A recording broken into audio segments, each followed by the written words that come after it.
평안을 주셨습니다. 축복합니다. 이렇게 인사하겠습니다. 평안을 주셨습니다. 축복합니다. 평안을 주셨습니다. 축복합니다. 네. 평안을 주노라는 제목으로 우리 함께 말씀 나누기 원합니다. 네. 어떤 분이 건강검진을 받으러 병원에 갔습니다. 평소에 아주 건강하셨고 특별히 아픈 것도 없었습니다. 근데 의사 선생님이 심각하게 입을 여셨습니다. 굉장히 심각한 병입니다. 좀 정리를 하셔야 될 것 같습니다. 여러분, 우리가 만약에 이 말을 듣는다면 아마 우리는 정말 지옥으로 떨어지는 그런 절망감을 느낄 것입니다. 의사 선생님 다음 마디가 그러나 조기에 발견되었으니 살 수 있습니다. 이러면 다시 천국으로 올라가는 또 그런 기쁨을 느낍니다. 그런데 또다시 자세히 보니까 심각하군요. 그러면 이 한마디에 이제 또 절망하는 것입니다. 근데 또 다음 마디가 그러나 제가 최선을 다하여 또 회복될 수 있습니다. 이러면 또 기뻐가지고 이제 막 할렐루야 그러면서 막 기뻐서 우리 하나님께 영광을 돌릴 것입니다. 어쩌면 우리 인생이 이러한 것이 아닌가 생각해 봅니다. 가만히 살펴보면 별것 아닌 건데도 무엇을 하나 이렇게 얻으면 굉장히 기뻐하고 또 무엇을 하나 잃으면 우리는 막 슬퍼서 괴로워서 어쩔 줄을 몰라 합니다. 이렇게 희비가 교차되는 그런 삶을 우리가 살고 있지 않는지요. 늘 좋은 일만 있는 것도 아니고 그렇다고 늘 슬픈 일만 있는 것도 아니고 오락가락하면서 엎치락 뒤치락 하면서 웃다가 울다가 또 울다가 웃다가 이러면서 사는 것이 우리 인생 같습니다. 그러니 여러분, 불안하게 생각하면 한없이 무섭고 불안한 것이 우리의 인생이 아닐런지요. 오늘 본문을 보면 그런 우리들에게 예수님께서 말씀하셨습니다. 내가 너희에게 평안을 주노라. 내가 너희에게 평안을 주노라. 이렇게 말씀하셨습니다. 여러분, 사실 오늘 본문의 배경을 살펴보면 도저히 평안할 수 없는 극도의 불안정한 상태였습니다. 예수님께서 십자가 고난을 예고하시고 계셨습니다. 내가 이제 십자가에서 죽을 것이다. 그리고 사흘 만에 부활하리라. 이런 말씀을 하셨습니다. 제자들의 입장에서는 왜 예수님 자꾸 저런 말씀하실까? 사람 불안하게 만드신다. 불안에 떨 수밖에 없는 상황이었습니다.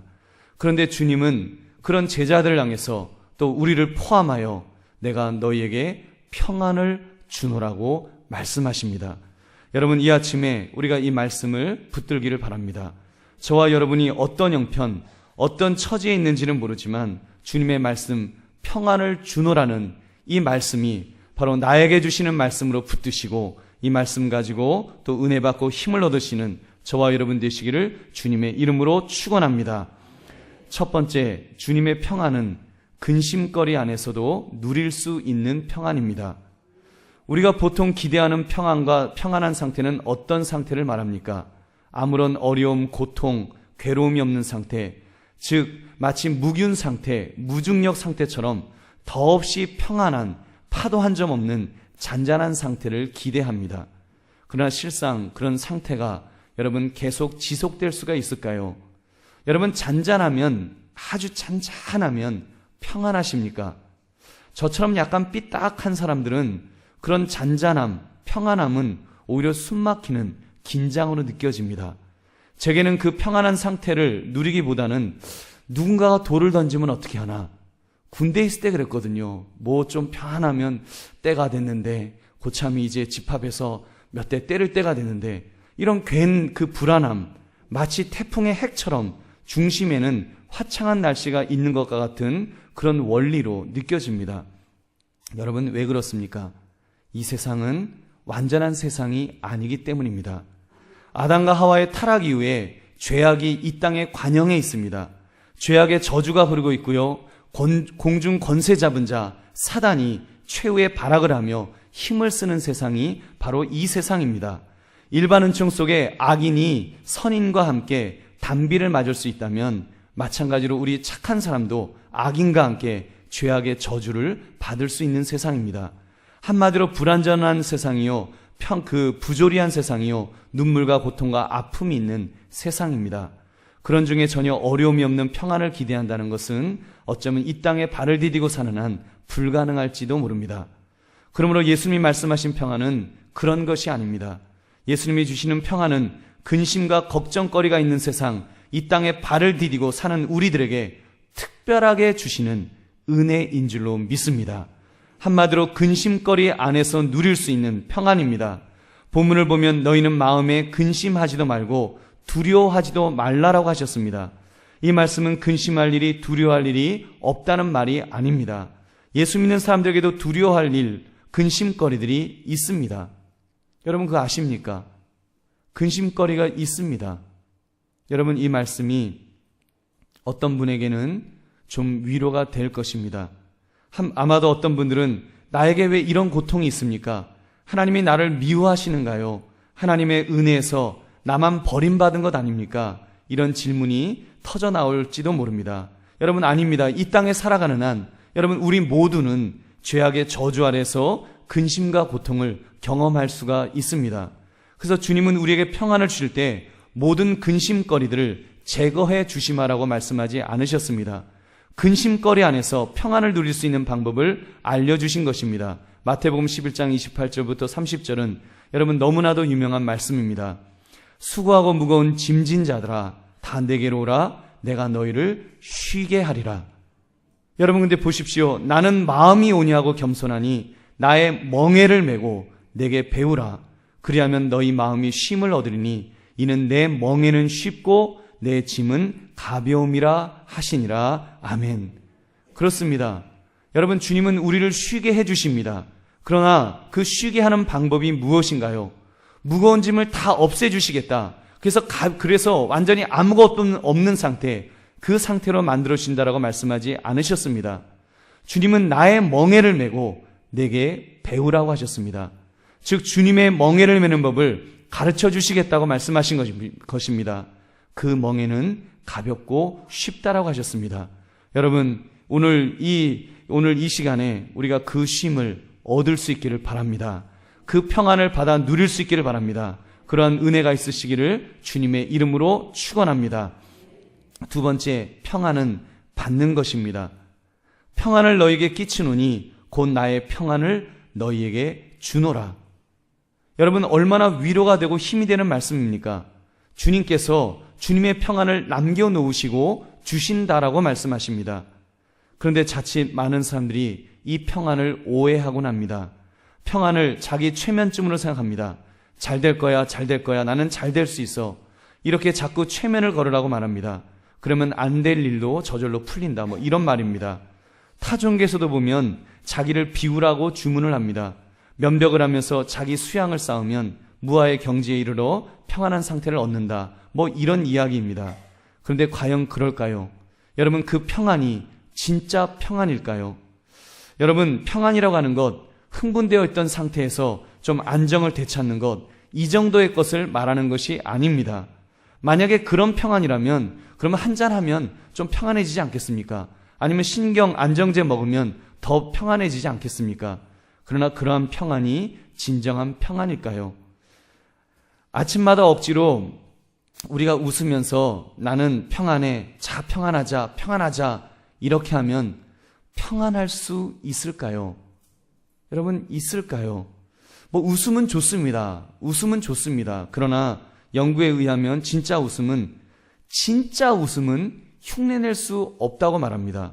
진짜 웃음은 눈을 유심히 관찰하면 알 수 있다고 합니다. 진짜 웃음은 윗 눈두덩과 눈썹 사이의 근육과 양쪽 눈썹이 살짝 내려오지만 가짜 웃음은 그렇지 않다는 그런 그 연구입니다. 그것은 속일 수 없답니다. 왜냐하면 진짜 웃을 때는 좌뇌가 움직이고 가짜 웃을 때는 우뇌가 움직이기 때문이라고 합니다. 믿거나 말거나 과학자들이 그렇다니까 그런 거지 전 좌뇌가 어딘지 우뇌가 어딘지도 잘 모르겠는데 하여튼 그렇답니다. 여러분 이렇게 얼굴이나 신체를 통해 나타나는 표정이나 몸짓까지도 뇌의 지시를 받는다고 말합니다. 하물며 여러분 예수님이 말씀하시는 이 평안을 인위적으로 얻을 수 있을까요? 여러분 안 됩니다. 더구나 주님의 평안은 세상이 주는 평안 정도가 아닙니다. 그 이상의 영적인 의미가 있습니다. 이 평안에는 인간의 종말론적 구원이 담겨져 있습니다. 천국에서의 영생, 죽어 지옥 갈 수밖에 없는 사람이 이제는 천국 갈 수 있다고 하는 이 영생의 약속을 받는 것, 이 구원을 전제하는 그런 평안입니다. 예수님께서 왜 이 땅에 오셨습니까? 저와 여러분을 구원하시기 위하여 오신 줄로 믿습니다. 예수님은 우리를 구원하시기 위해서 오셔서 십자가에서 죽으시기까지 하시면서 하신 말씀이 바로 이런 말씀입니다. 너희가 평안을 원하느냐? 나에게 있는 평안, 궁극적인 평안을 너희에게 주겠노라. 나는 이것을 주기 위하여 이 땅에 왔노라고 말씀하셨습니다. 여러분, 그렇습니다. 이 정도의 평안이 되어야지 진짜 평안이 아니겠습니까? 이런 평안을 소유해야지 이 세상을 정말로 평안하게 살 수 있는 것입니다. 어떤 환경, 어떤 처지, 어떤 일들이 나에게 닥쳐온다고 할지라도 그 평안을 잃어버리지 아니하고 끝까지 붙들 수 있는 것, 진정한 평안을 누리게 될 줄로 믿습니다. 그래서 시편 기자 42편, 시편 42편 11절을 보면 시편 기자는 이렇게 호소합니다. 우리 한번 같이 읽겠습니다. 시작. 내 영혼아, 내가 어찌하여 낙심하며 어찌하여 내 속에서 불안해하는가? 너는 하나님께 소망을 두라. 나는 그가 나타나 도우심을 말미암아 내 하나님을 여전히 찬송하리로다. 아멘. 보니까 내 영혼아, 내가 어찌하여 낙심하며 이런 말씀이 나옵니다. 지금 이 시편 42편을 쓰면서 인간의 불안의 출처가 우리 속에 있다라고 말하는 것입니다. 속이 뭡니까? 영혼이 속입니다. 그러니까 근심, 불안, 염려의 시작은 사건 자체가 아니라 사실은 영혼이라는 것입니다. 다시 말하면 내 영혼이 편하면 얼굴도 편해지고 영혼이 편하면 마음도 편해지고 여러분 내 영혼이 편하면 우리의 육신도 편해지게 될 줄로 믿습니다. 요한 3서 1장 2절은 이렇게 말씀합니다. 사랑하는 자여 내 영혼이 잘됨 같이 내가 범사에 잘되고 강건하기를 내가 간구하노라. 여러분 영혼이 잘됨 같이 범사에 잘되고 강건하다 그랬습니다. 여러분 그런 면에서 우리의 인간의 평안은 영적입니다. 즉 하나님으로부터 와야 하는 것입니다. 여러분 이해되시면 아멘 합시다. 하나님으로부터 와야 되는 것입니다. 여러분 그렇게 볼 때 여러분의 인생에서 가장 불안할 때가 가장 불안하고 불안정한 때가 언제였는지를 한번 점검해 보시기 바랍니다. 제가 전에도 몇 번 말씀을 드렸습니다. 교회의 평안에 대해서 교회의 평안에 대해서 말씀을 드린 적이 있습니다. 여러분 교회의 평안 이것이 얼마나 중요한지 모릅니다. 여러분 교회가 평안하면 또는 교회가 시끄러우면 그 차이가 얼마나 큰지 아십니까? 여러분 교회가 시끄러우면요 성도가 갈 곳이 없습니다. 우리가 살아가다 보면 건강을 잃을 때도 있습니다. 살아가다 보면 가정에 문제가 생길 때도 있습니다. 아주 절망적인 상황을 만날 때도 있습니다. 아주 괴로운 일이 있을 때도 있습니다. 사업이 망할 때도 있습니다. 여러분 그럴 때 그래도 소망이 있는 것이 무엇입니까? 내가 달려갈 교회가 있을 때, 평안한 교회가 있을 때, 그래서 교회 와서 주님 앞에 나와 기도할 수 있는 그 자리가 있으면 그 사람에게는 소망이 있는 줄로 믿습니다. 여러분 교회는 마치 항공모함과 같습니다. 어디를 갔다가도 이제 지치고 이제 힘들면 돌아와서 쉴 수 있는 곳이 있어야 합니다. 고장나면 고칠 수 있는 항공모함이 되어야 합니다. 연료가 떨어지면 재충전 받을 수 있는 항공모함처럼 여러분 그런 장소가 교회인 것입니다. 여러분 그래서 얼마나 이것이 중요한지 모릅니다. 사랑하는 성도님들, 그런데 사탄은 우리를 자꾸 속입니다. 교회가 중요하지 않다라고 말합니다. 그까지 교회가 뭐가 중요하냐? 한강교회가 뭐가 중요하냐? 교회, 새고 생긴 교회다. 아무 교회나 가면 되지. 이 교회 망가지면 저 교회 가고 저 교회 망가지면 또 다른 교회 가면 된다. 이렇게 우리를 속입니다. 그래서 정말 가치 있는 것이 무엇인지, 정말 소중한 것이 무엇인지를 우리를 자꾸 속이는 것입니다. 여러분 세상이 주는 평안에 속지 마십시오. 세상은 우리들에게 말합니다. 새빵살이 하는 분들, 전세 사시는 분들, 아마도 사단이 말할 것입니다. 너 집만 구해봐라. 집만 사봐라. 내 집 마련하면, 그래서 이사갈 그런 걱정만 없어지면 영원히 평안할 것이다라고 우리를 속입니다. 빚에 쪼들리는 분, 이 빚만 갚게 되면 내가 평안할 것이라고 여러분 기대하지 않습니까? 입시를 앞에 둔 분들, 취직시험, 공무원 시험, 임용고시를 준비하시는 분들, 내가 이 시험만 패스하면 나에게 영원한 평안이 올 것이라고 우리가 기대하지 않습니까? 불치의 병을 앓으시는 분들, 그 병만 나으면 넌 영원히 이제 평안할 거야 라고 사단은 우리를 유혹합니다. 과연 그럴까요? 여러분, 그럴 것 같습니까?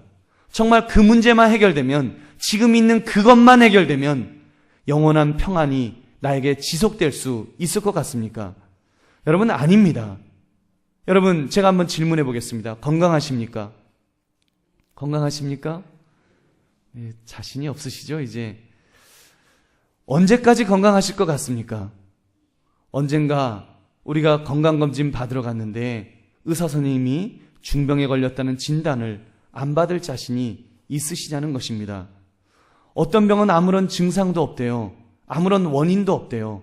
그냥 걸린대요. 그럼 그거 피할 재간이 있겠느냐는 것입니다. 사업이요? 지금 잘 되십니까? 다음 프로젝트도 여러분 잘 되리라는 그 보장이 있는가요? 회사 취직하면, 내가 정말 그 회사에만 취직하면 내 인생 이젠 피는데, 그런 마음이십니까? 취직하면요, 해고당할 염려는 없으신지요? 그래요, 열심히 일한다고 칩시다. 회사가 망하면 뭐 속수무책 아니겠습니까? 그러므로 여러분, 세상적인 것, 환경적인 것으로는 절대로 우리를 평안하게 만들 수가 없습니다. 여러분, 우리의 평안은 주님이 주시는 평안이어야 될 줄로 믿습니다. 세상의 풍파에 흔들려도, 때로는 상처를 입어도, 때로는 여러분 어려움을 만나도 돌아와 쉴 곳이 있다면 여러분 그때 평안을 누리게 될 줄로 믿습니다. 치료해 주시는 하나님이 계시고 기도할 수 있는 기도의 장소가 있다면 여러분 그때 우리가 평안을 누리게 되는 것입니다. 시편 23편 다윗의 고백을 들어보십시오. 우리 한번 같이 읽겠습니다. 시작. 여호와는 나의 목자시니 내게 부족함이 없으리로다. 그가 나를 푸른 풀밭에 누이시며 쉴만한 물가로 인도하시는 도다. 내 영혼을 소생시키시고 자기 이름을 위하여 의의 길로 인도하시는 도다. 내가 사망의 음침한 골짜기로 다닐지라도 해를 두려워하지 않을 것은 주께서 나와 함께 하심이라. 주의 지팡이와 막대기가 나를 안위하시나이다. 아멘. 여러분, 사망의 음침한 골짜기를 다닐지라도 우리가 해를 두려워하지 않을 것은 주께서 나를 안위하시기 때문인 줄로 믿습니다. 주님이 나를 위로하시는 것입니다. 주님이 나를 붙들어 주시는 것입니다. 그 속에서 우리가 평안을 누리게 될 줄로 믿습니다. 여러분, 평안의 진짜 어원이 무엇인지 아십니까? 어원을 보니까 전쟁 속에서 칼과 창 소리가 나다가 그 전쟁이 끝날 때 생기는 적막감, 그것을 평안이라고 말합니다. 힘들고 어려운 일이 많지만 그 속에서 평안을 주시는 하나님의 품 안에서 있을 때 그때 참 평안을 누리게 되는 줄로 믿습니다. 하박국 3장 17절 18절에 이렇게 또한 고백합니다. 비록 무화과 나무가 무성하지 못하며 포도나무에 열매가 없으며 감람나무에 소출이 없으며 밭에 먹을 것이 없으며 우리의 양이 없으며 외양간에 소가 없을지라도 나는 여호와로 말미암아 즐거워하며 나의 구원의 하나님으로 말미암아 기뻐하리로다. 아멘. 여러분, 하나님으로 말미암아 비록 좀 부족해도 여러분 전능하신 하나님이 내 편이 되신다는 것을 믿을 때 여러분 그때 우리의 마음속에 평안이 있는 줄로 믿습니다. 지금 여러분 무엇이 다 채워져서 평안한 것이 아닙니다. 무엇이 채워져도 여러분 누군가 훔쳐간다면 더 불안할 수 있습니다. 그러나 나를 지키시는 분, 비록 내가 지금 무엇이 조금 부족할지라도 나를 지켜주시는 전능하신 하나님이 계시다는 것이 믿어질 때 그때 우리의 마음속에 진정한 평안이 찾아오게 될 줄로 믿습니다. 여러분, 그런 평안을 누리며 살아가시는 저와 여러분 되시기를 주님의 이름으로 축원합니다. 세 번째, 그 평안은 예수 그리스도 안에 있을 때 받을 수 있습니다. 내가 너에게 주는 것은 세상이 주는 것과 같이 아니하니라. 예수님께서 우리에게 평안을 주시는데 세상이 주는 것과 같지 않은 평안을 주신다라고 말씀하셨습니다. 여러분, 그 평안을 받기 위하여 우리가 준비해야 될 것이 있습니다. 세 가지로 간략하게 말씀을 드립니다. 첫째, 죄악으로부터 돌이킬 때 여러분 평안할 수 있습니다. 여러분, 죄가 있는 사람은 주님의 평안을 기대할 수 없습니다. 주님의 평안을 기대한다는 것, 예수 그리스도께서 주시는 평안을 기대한다는 것, 죄를 여전히 가지고 있으면서 우리가 평안을 기대한다는 것은 언어 도단입니다. 오늘 새벽에 열왕기하 9장의 말씀을 나누는데 반역을 한 예후가 북이스라엘 왕 요람에게 한 말이 기억납니다. 요람은 가장 악했던 왕 아합과 이세벨 사이에서 태어난 아들이었습니다. 한마디로 죄악으로 가득 찬 저주받은 집안의 저주받은 왕이었습니다. 그는 죄악 속에 있었습니다. 죄악만 저질렀습니다. 그런데 그 요람이 이제 사신을 보내어 예후에게 평안을 물었습니다. 그러자 예후가 이렇게 대답하였습니다. 열왕기하 9장 22절 말씀 우리 한번 같이 읽겠습니다. 시작. 요람이 예후를 보고 이르되 예후야 평안하냐 하니 대답하되 내 어머니 이세벨의 음행과 술수가 이렇게 많으니 어찌 평안이 있으랴 하더라. 아멘. 얼마나 무서운 말씀입니까? 너 어머니 이세벨의 죄악이 많은데 너가 지금 죄악이 많이 있는데 무슨 평안이 있느냐고 평안을 비느냐. 너 그럴 평안이란 말을 할 자격도 없다. 이런 이야기입니다. 여러분, 죄악이 있는 사람 평안을 말할 수 없다는 것입니다. 그렇습니다. 죄악이 있으면 절대로 평안을 누릴 수가 없습니다. 여러분, 죄악 속에 있어 보신 분이 계신지요? 손들어 보라고 안 하겠습니다. 제가 저만 자수하겠습니다. 저는 젊은 시절 죄악 속에 있어 본 적이 있습니다. 마음에 평안이 없었습니다. 죄악은 더 큰 죄악을 낳고 사람을 독하게 만듭니다. 마음에 도끼를 품게 되고 저주하게 되고 남을 저주하고 환경을 저주하고 자신을 저주하고 심지어 하나님까지 저주하게 만듭니다. 여러분, 얼마나 무서운 일인지 모릅니다. 그러므로 여러분, 죄악에서 돌이키는 것, 만약에 현재 진행형으로 여러분 내가 지금 짓는 죄가 있다면 이 시간을 통하여 주님의 십자가 아래에 그 죄악을 내려놓읍시다. 여러분, 그 죄악을 내려놓아야 합니다. 주님 앞에 그 죄를 고백해야 됩니다. 여러분께서 주님, 이 죄를 용서해달라고, 주님의 십자가의 보혈로 그 죄를 용서해달라고 우리가 분명하게 고백하며 용서받을 수 있는 저와 여러분 되시기를 주님의 이름으로 축원합니다. 여러분, 과거의 죄악이 있습니까? 과거의 죄악도 예수의 이름 권세로 우리가 그 저주의 고리를 끊어야 합니다. 여러분, 예수님의 이름 권세는, 예수님의 십자가의 보혈은 우리가 과거에 어떤 죄를 지었다고 할지라도 그 죄악을 용서하시는 능력이 있는 줄로 믿습니다. 어떤 분들은 그 죄가 크다고 그것을 짊어지고 있습니다. 여러분, 주님은 그렇게 말씀하지 않으십니다. 그 어떤 죄라도 주님의 십자가 아래 내려놓으면 다 용서하신다라고 말씀하십니다. 여러분, 그런 은혜가 있는 줄로 믿습니다. 그래서 정말 우리가 어떤 죄악의 그 저주의 고리도 더 이상 나와 연결되어 있지 않고 그 죄악의 저주를 끊을 수 있는 저와 여러분 되시기를 주님의 이름으로 축원합니다. 두 번째, 여러분, 죄악으로부터 돌이킬 뿐만 아니라 이제 믿음으로 살 때 평안할 수 있습니다. 믿음으로 살아야 합니다. 믿음으로 산다는 것이 무엇이겠습니까? 주님이 나와 함께 하심을 내 삶 속에서 믿는 것입니다. 나를 지으시고 우주 만물을 창조하신 하나님이 내 곁에서 나를 지켜주신다. 여러분, 이 믿음, 이것이 믿음입니다. 여러분, 이 믿음을 분명히 가져야 될 줄로 믿습니다. 왜 어려운 일이 없겠습니까? 왜 힘들고 고통스러운 일이 왜 없겠습니까? 그러나 하나님이 계시기 때문에 우리가 담대하게 다시 서게 될 줄로 믿습니다. 이사야 41장 10절 말씀, 두려워하지 말라, 내가 너와 함께함이라. 놀라지 말라, 나는 내 하나님이 됨이라. 내가 너를 굳세게 하리라. 참으로 너를 도와주리라. 참으로 나의 의로운 오른손으로 너를 붙들리라. 할렐루야, 아멘. 여러분, 얼마나 신납니까? 여러분, 근심이나 불안이 있으신지요? 아직 일어나지 않은 불행이 여러분 혹시 일어날 것이로 확신하는 그런 불안은 아닌지요? 여러분, 불안을 가만히 점검해 보십시오. 불안, 근심, 그게 과연 일어났습니까? 의사 선생님이 이야기합니다. 몇 개월뿐이 못 삽니다. 여러분, 지금 내가 죽었습니까?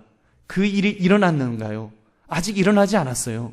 일어나지 않았는데도, 아직 아무런 증상도 없는데도 우리는 불안 속에 빠져들어갑니다. 절망합니다. 미리 앞당겨서 불안을, 근심을 미리 앞당겨서 마치 그것이 내게 진짜로 일어난 줄로 믿고 괴로워하는 것입니다. 절망하는 것입니다. 여러분, 그런 믿음, 그거 잘못된 믿음 아닙니까? 그러나 여러분, 믿음이란, 진짜 믿음이란 아직 일어나지 않은 행복이 반드시 이뤄질 것으로 확신하는 것입니다. 히브리서 11장 1절 말씀 우리 같이 읽겠습니다. 시작. 믿음은 바라는 것들의 실상이요 보이지 않는 것들의 증거니. 아멘. 여러분, 보이지 않는 것이지만 그것이 증거가 될 줄은 믿습니다. 믿음이 증거입니다. 아직 내가 가진 것이 없습니다. 아직 내가 이룬 것이 없습니다. 그러나 믿음으로 이미 증거를 이룬 줄로 믿습니다. 다시 말하면 둘 다 믿는 것인데 불행을 믿는 것과 행복을 믿는 차이가 있다는 말입니다. 여러분, 그렇습니다. 불행을 믿으면 불행한 사건이 일어납니다. 그러나 행복을 믿으면 행복한 일이 일어날 줄로 믿습니다. 여러분, 제 아무리 건강한 사람이라도 시간마다 나는 중병에 걸릴 것이다, 나는 중병에 걸릴 것이다, 나는 중병에 걸려서 죽을 것이다. 그러면 여러분, 언젠가 그 사람은 그 빠른 시간 안에 부정적인 암시를 걸면 그렇게 죽게 될지도 모릅니다. 그러나 석 달밖에 못 산다는 최종 선고를 받은 사람이라도 아니야, 나는 아니야. 하나님께서 나는 그렇게 죽게 하실 리가 없어. 내 생명의 주인은 하나님이시지 병마가 아니야. 그러면서 그 병마를 물리치면서 하나님 나를 살려주세요 기도하는 자에게는 하나님께서 은혜를 베풀어 주실 줄로 믿습니다. 여러분이 정말 믿음의 사람이라면 어떤 태도로 사시겠습니까? 근심과 불안 속에서 벌벌 떨면서 자기의 형편과 처지를 불평하며 저주하며 살겠습니까? 사람의 말을 들으면서, 환경의 이야기를 들으면서, 사탄의 이야기를 들으면서 불안 속에서 살겠느냐는 것입니다. 아니면 믿음을 가지고, 담대함을 가지고, 세상아 내가 나간다, 나는 승리한다, 이 믿음을 가지고 나아가시겠습니까? 여러분, 어떤 사람은 작은 병 앞에도 무릎 꿇는 사람이 있습니다. 그러나 어떤 분은 큰 병도 이기는 사람도 있는 것입니다. 제가 아는 많은 목사님들 수술 받고 얼마 못 산다고 하셨지만 나는 믿음으로 산다 이렇게 선포하시고, 그리고 오랫동안 사명 다 하실 때까지 사시는 분들을 얼마나 많이 보는지 모릅니다. 믿음으로 사는 자는 사명이 다할 때까지 하나님께서 건강을 주시는 줄로 믿습니다. 사랑하는 성도들이여, 저와 여러분은 이 믿음을 가지고 승리하시기를 주님의 이름으로 축원합니다. 셋째, 성령 하나님을 잘 모셔야 평안할 수 있습니다. 즉 성령 충만해야 합니다. 예수님께서 이런 말씀하셨습니다. 성령 하나님을 우리에게 보내주시마라고 약속하셨습니다. 요한복음 16장 7절 말씀 우리 한번 같이 읽겠습니다. 시작. 그러나 내가 너희에게 실상을 말하노니 내가 떠나가는 것이 너희에게 유익이라. 내가 떠나가지 아니하면 보혜사가 너희에게로 오시지 아니할 것이요 가면 내가 그를 너희에게로 보내리니. 아멘. 여러분, 예수님께서 승천하시면서 우리에게 약속하신 것이 바로 보혜사 성령님이십니다. 그래서 이 시대를 가리켜서 성령시대라고 말하기까지 합니다. 분명한 것은 지금 우리 가운데도 성령님의 역사는 이루어집니다. 우리가 전심으로 주의 말씀을 사모하고 진리의 말씀을 아멘으로 받아들일 때 여러분, 질병이 떠나는 줄로 믿습니다. 문제가 응답됩니다. 마음의 기쁨과 감사가 넘칩니다. 여러분, 엘리야 같은 사람 보십시오. 엘리야는 구약의 선지자 가운데 많은 능력을 행한 사람이었습니다. 그렇다고 엘리야가 특별한 사람이라고 말하는가요? 원래부터 우리와 다른 능력을 가지고 태어난 사람이라고 말합니까? 아닙니다. 우리와 성정이 같은 사람이라고 성경은 말씀합니다. 야고보서 5장 17절 같이 읽겠습니다. 시작. 엘리야는 우리와 성정이 같은 사람이로되 그가 비가 오지 않기를 간절히 기도한즉 3년 6개월 동안 땅에 비가 오지 아니하고. 아멘. 그렇습니다. 그는 850대 1로 아세라 선지자와 대결해서 승리했습니다. 그가 기도하니까 3년 반이나 비가 오지 않다가 단비가 내리기 시작했습니다. 어떻게 이것들이 가능했을까요? 엘리야는 성령 충만한 사람이었습니다. 그는 목숨을 걸고 성령의 불이 임하기를 기도하였습니다. 그는 금식하며 진리의 말씀을 붙들고 기도했습니다. 그는 또한 믿음으로 매달렸습니다. 그때 하늘문이 열리고 성령의 불이 임한 줄로 믿습니다. 가뭄으로 갈라진 땅에 단비가 내린 줄로 믿습니다. 오늘 우리도 엘리야처럼 이렇게 기도하면 성령님의 역사는 얼마든지 나타날 줄로 믿습니다. 여러분, 그 성령님을 의지하면서 우리가 담대하게 기도하며 살아가시는 저와 여러분 되시기를 주님의 이름으로 축원합니다. 말씀을 맺습니다.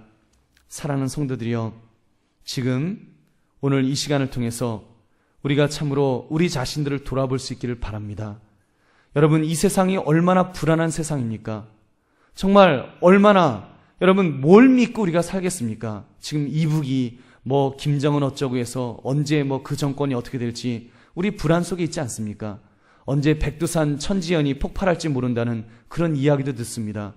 요번에도 부산에서 불이 났는데 4층에서 불 났는데 주상복합이 36층인가까지 타올랐다는 그런 이야기도 듣습니다. 뭘 믿습니까? 자녀들을 두신 분들, 자녀를 학교 보내는 것만도 얼마나 불안합니까? 내 딸 혹시 어떻게 될까봐. 여러분, 경제적으로도 얼마나 불안한 세상입니까? 뭐 앞으로의 노후, 오래 산다는 거 하나도 안 반갑더라고요. 여러분, 오래 사는 거, 그거 그 살 동안 뭘 먹고 사나, 그 걱정되면 여러분 지금부터 걱정이 됩니다. 여러분, 우리가 살 수 있는 거 별로 없습니다. 병원 가서요, 의사 선생님이 한 말씀만 하시면 우리 그냥 나락으로 떨어지는 것입니다. 여러분, 그것이 우리의 인생입니다. 불안할 수뿐이 없습니다. 그러나 여러분, 그것 때문에 불안하겠습니까? 여러분, 그것 때문에 낙심하겠습니까? 그것 때문에 절망 속에 있겠습니까? 여러분, 저와 여러분은 그런 사람들이 아닌 줄로 믿습니다. 너희에게 평안을 주노라. 주님의 말씀입니다. 우리에게 평안을 주시기 위하여 주님께서 오신 줄로 믿습니다. 이미 그 평안을 우리에게 주신 줄로 믿습니다. 우리가 주신 평안을 붙들기만 하면 됩니다. 죄악을 멀리하면서 믿음으로 붙들면 됩니다. 그리고 성령 하나님께 기도합시다. 성령 하나님, 나를 붙들어 주세요. 내 힘으로는 살아갈 수 없습니다. 내 능력으로는 살아갈 수 없습니다. 나 성령 하나님께서 나를 붙들어 주시면 내게 능력이 나타날 줄로 믿습니다. 병든 자가 치유됩니다. 아픔이 회복됩니다. 막혔던 길이 열립니다. 꼬인 것이 풀립니다. 닫힌 문이 열립니다. 주여 붙들어 달라고, 우리가 성령 하나님 붙들어 달라고 기도할 때 성령 하나님이 우리를 붙들어 주실 줄로 믿습니다. 그래서 이 땅을 담대하게, 우리가 참으로 불안 속에 사는 것이 아니라 우리는 평안 속에, 주께서 주시는 평안을 주노라는 말씀처럼 평안을 누리면서 승리하며 이 땅을 살아가시는 저와 여러분이 되실 줄로 믿습니다. 그 은혜 받으시는 이 시간 되시기를 주님의 이름으로 다시 한번 축원합니다. 우리 함께 기도하겠습니다. 말씀 생각하시면서